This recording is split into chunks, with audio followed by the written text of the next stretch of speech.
Assalomu alaykum. Assalomu alaykum, yaxshimisiz? Savollaringiz yaxshimi? O'g'lim sizlardan kreditga narsa olgan ekan. Shunga boshliq bilan ko'rishsam maylimi?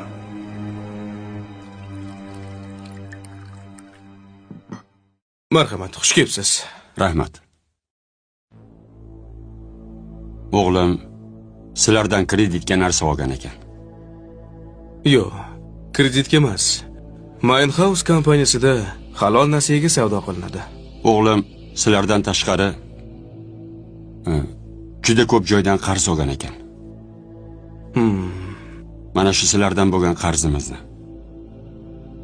keyinroq ushsak bo'ladimi?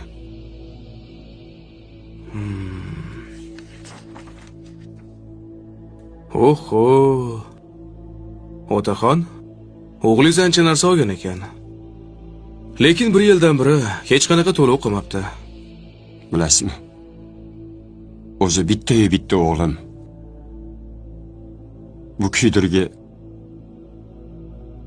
bunaqa kunlarni boshimga soladi deb o'ylamagandim. Hatto joniga ham qasd qildi.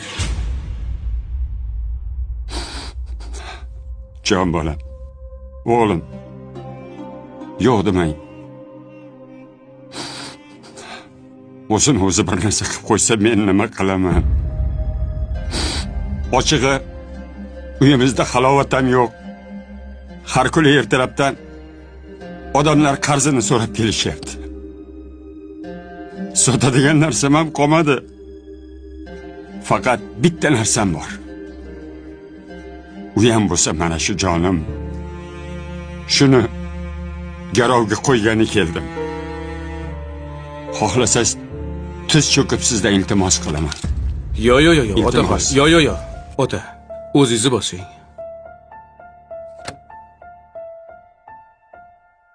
Bu kompaniyamiz nomidan sizga hadiya. Biz voz kechdik. Yo'q, men albatta to'layman. Faqat kechroq to'layman. Otaxon, hadiya rad etilmaydi. Biz rozimiz.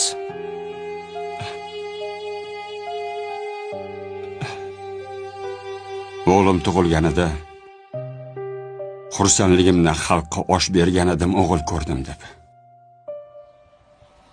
Aslida o'g'il emas, kalamush tug'ilgan ekan.